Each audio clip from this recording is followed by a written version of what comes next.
Olá, pessoal, bom dia. Estamos dando início a mais uma aula online, a partir do portal da TEDUC, e dando continuidade aos nossos estudos, tá? Nesse momento de distanciamento. Espero que estejam todos bem e que possamos continuar juntos, tá? Nesse período diferenciado, né?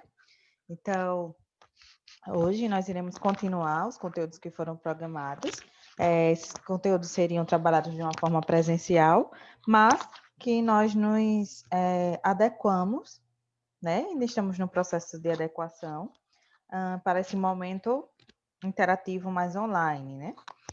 Então, como de costume, né? Sempre é bom a gente relembrar o que foi estudado nos capítulos anteriores, e principalmente agora que nós estamos nos aproximando da avaliação nacional, né? Então, é importante sempre nós estarmos revisando o conteúdo da semana anterior, da aula anterior, para prosseguirmos na semana. Sempre estão interligados os conteúdos e esse não seria diferente, tá certo? Então, falando um pouquinho do que a gente estudou na semana passada, até sexta-feira passada, tá? Nós estudamos sobre a questão da região amazônica, né? Nós estudamos essa divisão dentro do território, não só brasileiro, mas vamos dizer que da América em si, América Latina, América do Sul, né?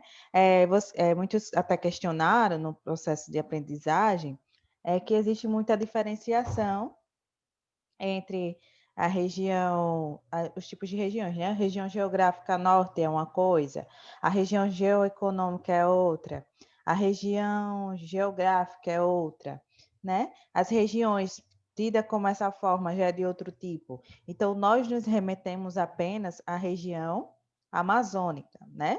Então, dentro desse contexto, tá? Que a gente terminou de trabalhar. Dentro desse contexto, nós estudamos sobre a questão da presença mesmo da floresta amazônica, né? As áreas que têm a presença dessa riqueza natural, tá? Então, a região amazônica, ela não se remete só ao nosso Brasil, mas também existe, né? Ela está localizada em outros países, os países que fazem fronteira com o Brasil. Ao todo, são 9 países que fazem parte da região amazônica, né? Que tem a presença da floresta amazônica, sendo que o Brasil é aquele país que tem uma maior predominância, né, do território dessa floresta, dessa rica biodiversidade, tá? Então, dentro desse contexto, nós vimos vários aspectos bem interessantes, que até era desconhecidos de vocês. Acredito isso, tá? Então, nós estudamos muita coisa sobre a região amazônica, onde nós vimos que dentro desse território da floresta amazônica, cerca de 60%, né? Um total de 60% por aí, fazem parte do Brasil, né? E o resto fica nos outros países vizinhos ao nosso Brasil, que fazem fronteira conosco. Tá? Então, foi bem interessante conhecer um pouquinho mais da região amazônica, né? Nós vimos os processos, infelizmente, negativos que ela vem sofrendo, como o desmatamento, como as queimadas, né? A biopirataria, também a expansão da fronteira agrícola. Na atualidade, eu acho que o principal problema dessa região é justamente essa questão da exploração econômica dos recursos naturais que lá existem, né? Se a gente for analisar, o desmatamento ele é realizado com o intuito de quê? De se cultivar ou de criar animais naquela região, né? Se existe a queimada, é justamente provocada por um processo de, vamos dizer assim, de preparação da terra, né? Para que seja feito alguns plantios e algumas criações de animais também. Quando a gente fala da biopirataria, que é justamente a venda de animais que existe na região amazônica de uma forma ilegal, isso nos mostra o quê? Que também está interligado esse contexto de exploração econômica, geração de dinheiro, né? Mesmo que de uma forma irregular, imprópria, né? que não é permitido, mas que existe, infelizmente. E nós temos a expansão da fronteira agrícola, que é o aumento cada vez maior do cultivo de vegetais e de criação de animais nessa área, né? Isso só tende a crescer, infelizmente, apesar de haver muitos movimentos que tentam proteger a região amazônica, mas é aquele momento em que a gente fala assim, o dinheiro prevalece sobre os aspectos naturais, né? Como praticamente em todos os outros biomas brasileiros, o que prevalece sempre na atualidade, né? Apesar de já ter algumas visões de preocupação, mas na atualidade o que prevalece mesmo ainda é os aspectos econômicos, é o que vale a pena para algumas pessoas, a grande maioria, vamos dizer assim, tá? Então, nós vimos que a região amazônica, ela é uma área que tem um clima equatorial, né? O clima equatorial úmido, tá? Onde a linha do Equador, ela vai cortar essa floresta, nessa região, certo?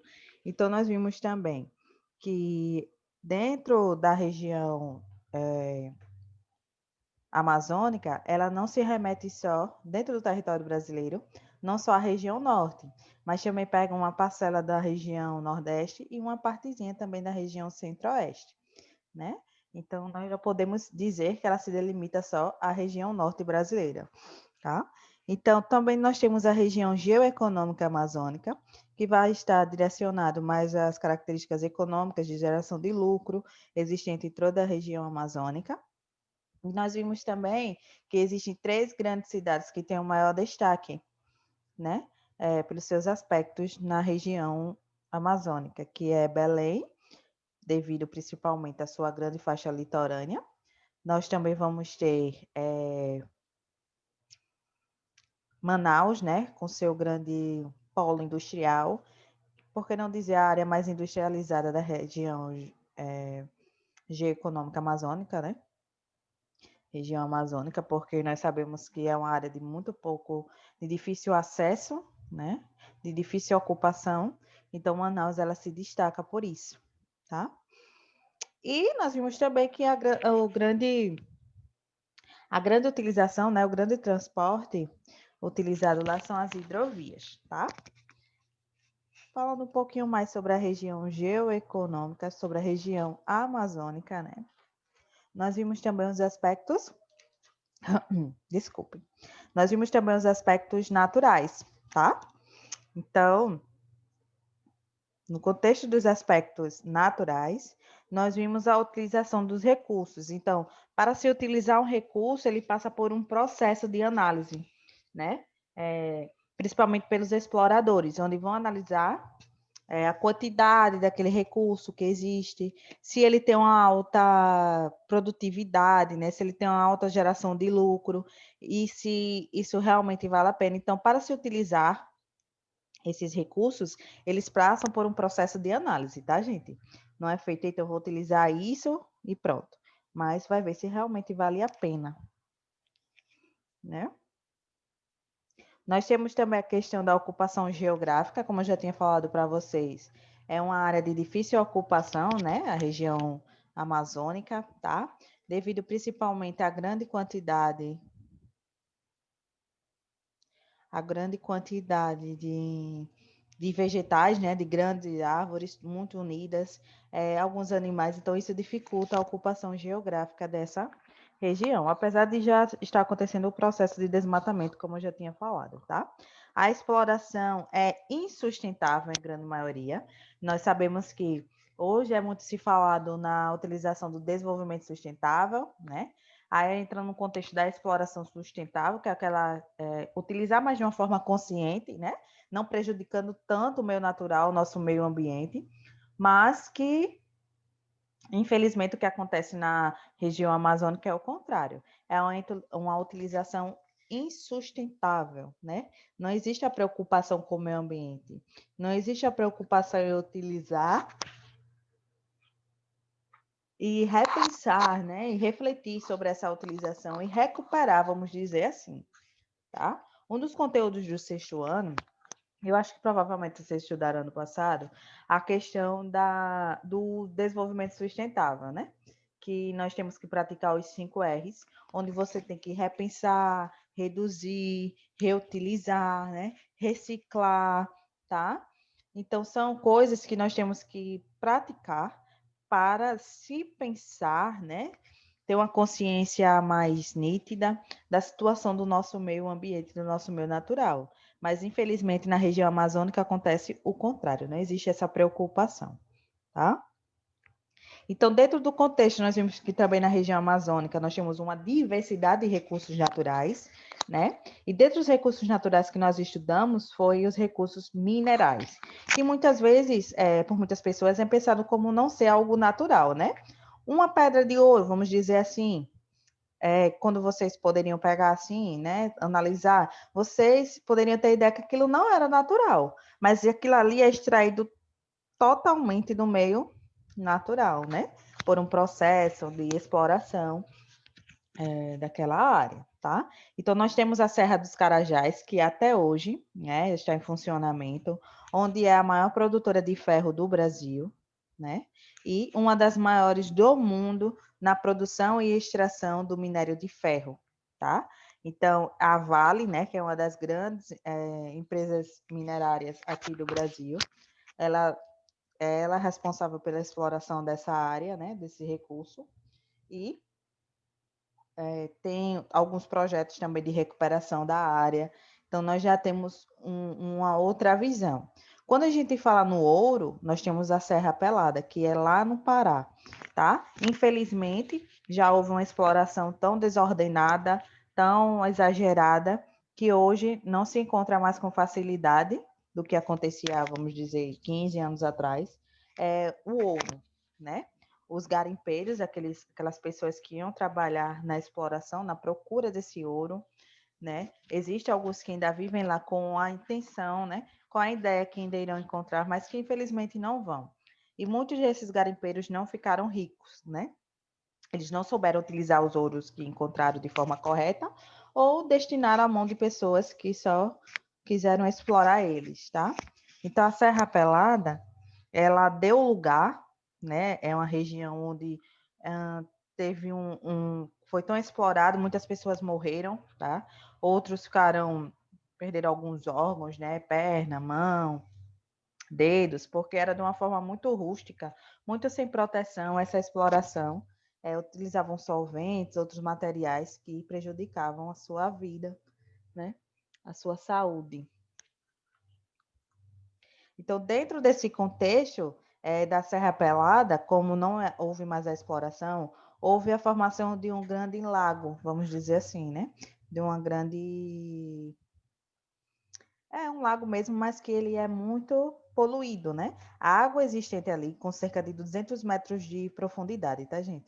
Então, a água que é existente ali, ela não é propícia para o uso de ninguém, porque está altamente poluída com os dejetos, né?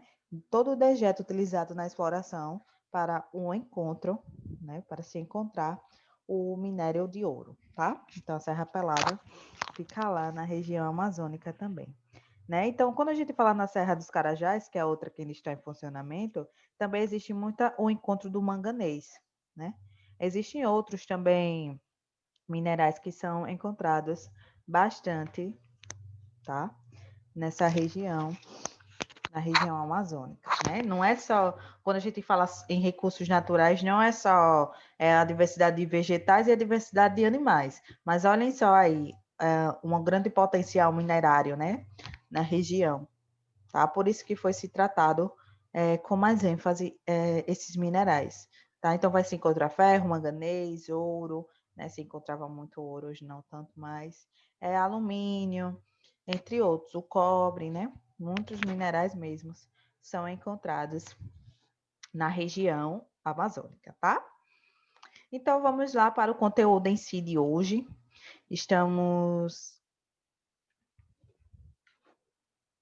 Tá? Estamos entrando em um novo conteúdo, um novo capítulo, certo? Então, vamos lá. Aula de Geografia para o 7º ano A e o 7º ano B, certo?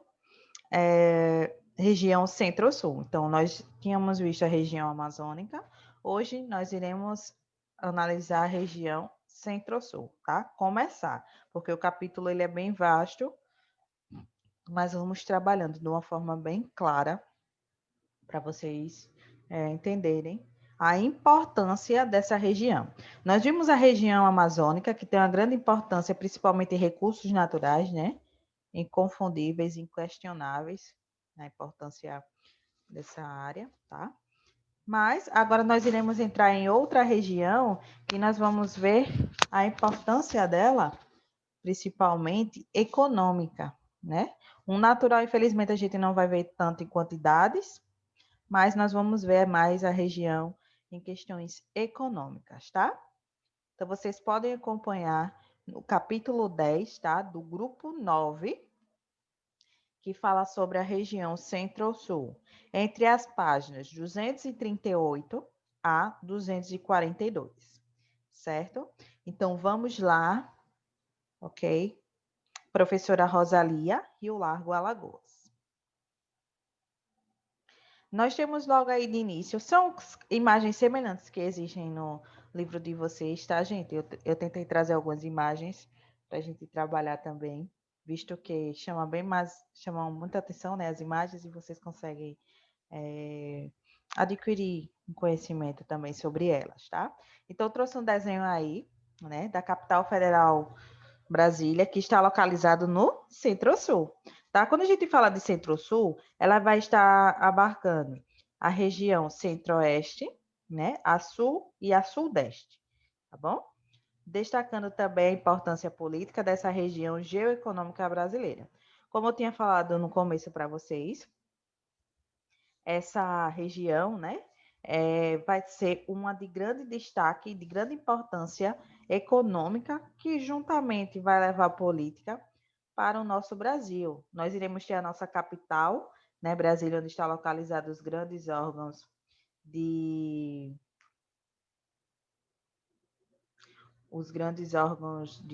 vamos dizer assim, de organizar o território brasileiro, né?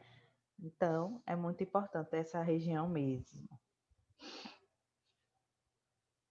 A distribuição da população. Olhem só a quantidade da população, né? Só no Centro-Sul nós temos 64% da população brasileira, tá? Isso se dá também pela presença do estado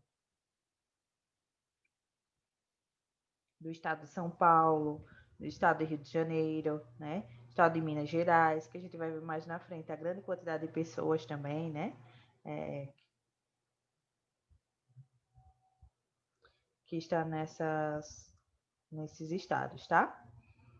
Então, 36% nas demais regiões brasileiras. Lembrando que a região amazônica, ela tem um pouquíssimo número de população, tá?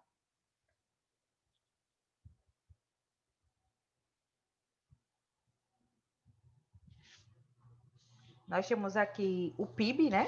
Que é o Produto Interno Bruto, que é tudo aquilo que é produzido e que gera lucro, né? Gera dinheiro para o país. Então, nessa região concentra-se a maior produção econômica brasileira. Cerca de 80% de todo o PIB brasileiro é gerado nos estados que fazem parte da região Centro-Sul, tá? Então, olhe só a importância econômica. 80% é só produzido nessa região, tá? Aí eu trouxe aqui para vocês uma imagem que retrata duas cidades, né? A primeira, essa é mais à esquerda, São Paulo, e a segunda, o estado, né, do Rio de Janeiro, né? Cidade do Rio de Janeiro. Então, eu quis trazer essa diferenciação nessas imagens que vocês podem identificar essas duas cidades, tá? Então, as maiores cidades brasileiras, incluindo as duas grandes metrópoles nacionais, a gente já estudou nesse contexto o que são metrópoles, né? Que são aquelas cidades que têm um grande número de população e que têm uma importância econômica para o estado em si. No caso aí, são duas metrópoles nacionais que ela tem destaque, vamos dizer assim, mundialmente, principalmente São Paulo, né? Tem um destaque mundial entre as metrópoles, tá? Então, estão localizadas na região centro-sul aqui do Brasil.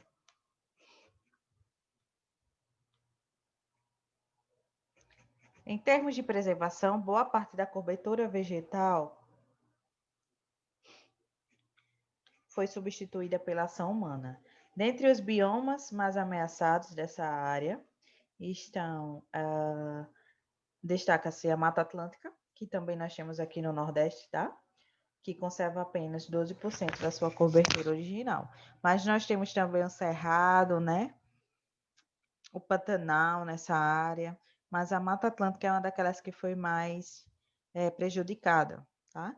Então, se a gente tem um grande número de população, tá, pessoal? Isso quer dizer que quanto mais desenvolvida, vamos dizer assim, quanto mais industrial uma cidade ou um estado, menos cobertura vegetal a gente vai ter. Não é isso que não é isso que nós observamos, né? Nos grandes centros nós vemos poucas vegetações, né? Uma árvore num canto, depois um grande espaço, outra árvore, mas a gente não vê aquela grande quantidade mais, tá? Então isso é uma consequência do processo de urbanização, a diminuição da vegetação dessas áreas. Outra coisa também bem interessante é que grande parte da região centro-sul está localizada ao sul do Trópico de Capricórnio, com áreas de clima que variam do tropical ao subtropical, em que as temperaturas médias costumam ser mais baixas que nas demais regiões do país, tá? Então, nós iremos ter uma variação climática, né? Vamos ter climas quentes, clima tropical, né? Úmido, mas nós iremos ter também climas frios. Esses climas tropicais é principalmente motivado pela aproximação do Trópico de Capricórnio. Nós iremos encontrar em algumas áreas, como São Paulo, Rio de Janeiro, né? Mas se a gente for descendo um pouquinho mais do território centro-sul, chegando lá a Santa Catarina, a Rio Grande do Sul, nós iremos ter um clima mais frio, com temperaturas mais baixas, né? Principalmente por estar numa área subtropical, tá? Aspectos gerais da região. Estão incluídos nessa região, em sua totalidade, os estados de Goiás, Mato Grosso do Sul, Espírito Santo, Rio de Janeiro, São Paulo, Paraná, Santa Catarina e Rio Grande do Sul, além das regiões do sul do estado de Mato Grosso e Tocantins, e também grande parte do estado de Minas Gerais, em sua porção central e sul, tá? Então, nós temos essa totalidade aí de estados que fazem parte dessa região, né? São Paulo, grande centro urbano brasileiro, né? Rio de Janeiro, cada um com sua importância. Grande parte da região centro-sul brasileira está localizada ao sul do Trópico de Capricórnio. Isso significa que parte de seus territórios está localizada nas regiões subtropicais, tá? Como eu tinha explicado a vocês, nós temos áreas tropicais e áreas subtropicais. A região centro-sul apresenta diversas características geográficas que a diferenciam dos restantes das regiões brasileiras, ligadas principalmente à sua ocupação, da sua forma de ocupação e às suas bases econômicas, tá?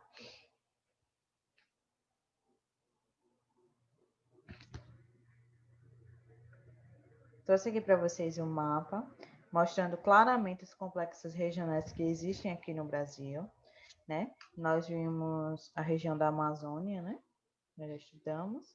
Nós temos o complexo do Nordeste, o nosso Nordeste aqui, né? Onde Alagoas está incluído, mas que a gente não vai estudar agora, tá? Nós temos também o complexo Centro-Sul, que é esse que a gente está estudando agora, né? Então, a parte do Mato Grosso, ele vai estar na Amazônia e uma pequena parte vai estar na região Centro-Sul, tá? Do Tocantins a mesma coisa, certo? Então, nós temos a totalidade dos outros. Ó, Minas Gerais e Espírito Santo também. Uma parte vai estar no Nordeste, né? Mas o resto todo faz parte da região Centro-Sul. A população da região Centro-Sul, como eu tinha falado para vocês, né? É uma região onde nós iremos encontrar o maior número de população brasileira, né? Tenho certeza que vocês conhecem, né? Familiares, alguns conhecidos, que foram para esses estados, ou essas cidades, em busca de uma vida melhor, né? Muitas pessoas saem do Nordeste, saem do Norte e vão em busca do Centro-Sul, em alguns estados, em busca de uma vida melhor. Na região, a maior predominância de pessoas com características europeias, considerada a região brasileira com a maior parte da população branca do país. Essa europeização da região está ligada principalmente à sua ocupação e às políticas adotadas durante o período de colonização imigrante após a abolição da escravidão, com a vinda maciça de trabalhadores europeus como substituição da mão de obra escravizada, tá, gente? Então, nessa área a gente vai encontrar mais pessoas brancas, né? Principalmente no Rio Grande do Sul, Santa Catarina, tá? Por quê? Porque são as áreas onde os europeus, né, os imigrantes, se localizaram mais, né? Quando vieram para o Brasil, eles ficaram mais localizados nessas regiões, tá? E outro motivo também bastante dessa imigração desses europeus foi no momento em que a mão de obra escrava, né, dos negros africanos, não serviam mais, tá? Para o trabalho nas lavouras, principalmente porque necessitava de um outro conhecimento. Então, o que é que aconteceu? Foi se chegando os imigrantes europeus. E isso foi uma das motivações também dessa composição étnica aqui do nosso Brasil e dessa região principalmente. Aqui eu trouxe para vocês uma imagem, né, de Blumenau, onde mostra a arquitetura de lá. Então, a arquitetura no estilo europeu, na cidade de Blumenau, no estado de Santa Catarina, né? Então, a predominância da população branca e também na cultura e nos costumes. Algumas festas típicas, né, que existem lá são de origem europeias.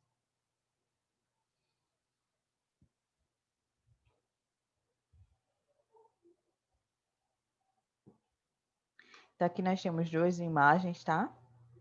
A primeira fala sobre a população residente por cor, raça aqui no Brasil em percentual, né? Vocês podem ver que 42,7% são consideradas brancas, tá? 9,4% apenas consideradas pretas, 46,8% pardas, amarela e indígenas, cerca de 1,1%, né? Então, vocês podem ver que está bem dividida entre brancos e pardos, né? E apenas uma pequena parcela se autoconsideram negros, né? Pretos, tá? Então, é uma pesquisa do IBGE entre 2012 a 2019. E essa segunda imagem aqui mostra por região, né? Foi do último censo em 2010. Então, mostra por região como são essa composição da cor, né? Vamos dizer assim, no Brasil, por região. Então, nós temos aí de branco, se a gente for analisar, o sul, o sudeste e o centro-oeste são as regiões geográficas que mais se consideram brancos, né? Se encontram. Então, justamente juntando essas três regiões que nós iremos ter a região centro-sul, né? Os pretos nessas regiões são em pequenos números também, principalmente na região do sul, né? Os pardos, se a gente analisar, vai ter uma maior quantidade no norte, né? E os indígenas e asiáticos também, maior quantidade no norte. Então, quando a gente analisa assim, na forma geral, nós vemos realmente que no Brasil, nós iremos encontrar os mais considerados brancos na região centro-sul. A ocupação dos estados da região sudeste. Os estados da região, embora tenham sido colonizados desde o início da chegada dos portugueses ao continente, tiveram ocupação mais intensificada a partir do final do século XVII e início do século XVIII, com a descoberta das minas de ouro e exploração mineral na região de Minas Gerais, tá? Então, olhem só, né? O mineral sendo muito importante nessa questão da ocupação do território do Centro-Sul. Muitas pessoas vieram também para explorar, por exemplo, em Minas Gerais, procurar, vamos dizer, o mineral de ouro. Boa parte da fundação das cidades da região sudeste está ligada às entradas de bandeiras que foram expedições realizadas durante os séculos XVII e XVIII para a ocupação das regiões interiores do Brasil. Parte do caminho percorrido por essas expedições tornou-se mais tarde estradas e rodovias, que são utilizadas até os dias atuais para deslocamento e logística de pessoas e mercadorias na região, tá? Então, como eu tinha falado para vocês, né, essas expedições vinham até o Brasil em busca de explorar alguns recursos que aqui existiam, e assim, consequentemente,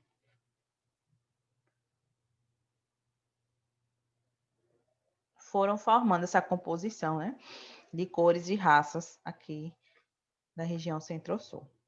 Então, aqui nós temos um mapa mostrando a região sudeste, né, dentro da região Centro-Sul, Minas Gerais com maior território, São Paulo, Rio de Janeiro e Espírito Santo e suas capitais, tá?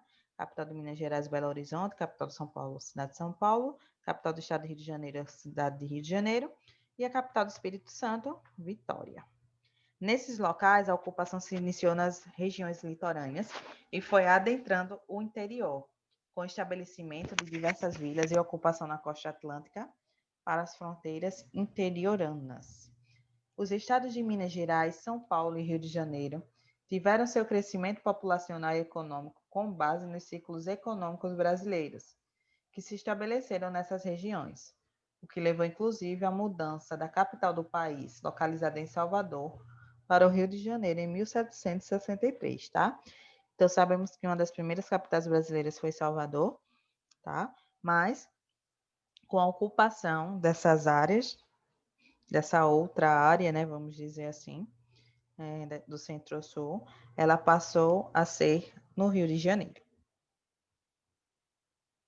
Aqui nós temos um esqueminha mostrando sobre a ocupação da região dos estados do Sudeste, né? No século XVIII, o ciclo do ouro em Minas Gerais influenciou, né, a mudança da capital para o Rio de Janeiro, né? A exploração do ouro. No fim do século XIX e início do século XX, o ciclo do café possibilitou grande crescimento econômico, né? E na segunda metade do século XX, os estados da região sudeste foram os primeiros a se industrializar e se urbanizar, criando uma região densamente povoada. Então, aqui estão os principais critérios para fazer com que a região sudeste, né, dos estados do sudeste, elas sejam altamente ocupadas e urbanizadas. Essa região brasileira, historicamente, recebeu fluxos populacionais vindos de diversas regiões e países, que contribuíram para sua formação populacional e o estabelecimento de suas cidades, as quais estão entre as maiores do país. Então, aqui nós temos uma imagem, né, de uma festa que existe no Rio Grande do Sul, né, onde algumas áreas do Centro-Sul são marcadas por festividades típicas da comunidade imigrante, que compõem parte do perfil populacional da região. Então, é uma festa de origem alemã, né? E vocês podem ver que a maioria das pessoas são brancas mesmo. A região recebeu diversos fluxos populacionais de origem europeia, como os portugueses, que desde a chegada da América povoaram suas regiões litorâneas. Durante o ciclo de ouro e em parte do ciclo do café, foi intenso o recebimento de populações escravizadas vindas da África, que após o fim da escravidão permaneceram na região. Né? Então sabemos que a nossa América e o Brasil foi colonizado, né, ocupado a partir da região litorânea, né? Então, essas cidades, esses estados, são aqueles que foram primeiramente ocupados e que, consequentemente, têm uma maior população. Após o período de abolição da escravidão, em um projeto de europeização do país, foi intenso o recebimento de fluxos migratórios de europeus para o trabalho rural, principalmente no interior. Com o processo de industrialização e crescimento urbano dessa região, foi comum também o recebimento de populações com origens em outros estados brasileiros, em um fluxo migratório interno.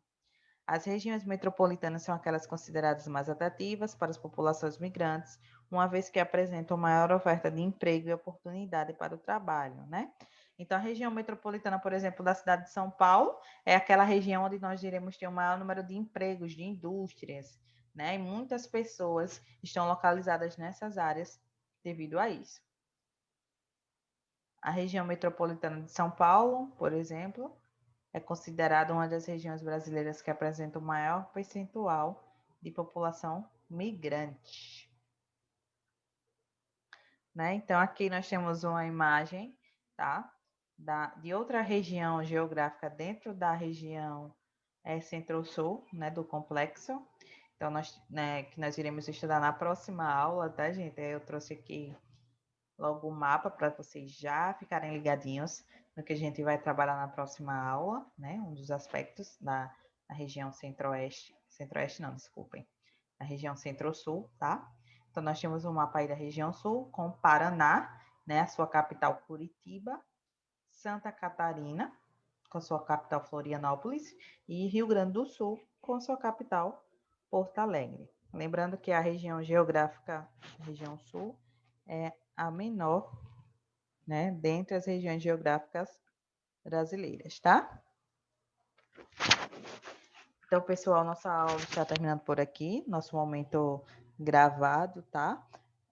Aguardo vocês na próxima aula, que será ao vivo, tá? Então, até mais.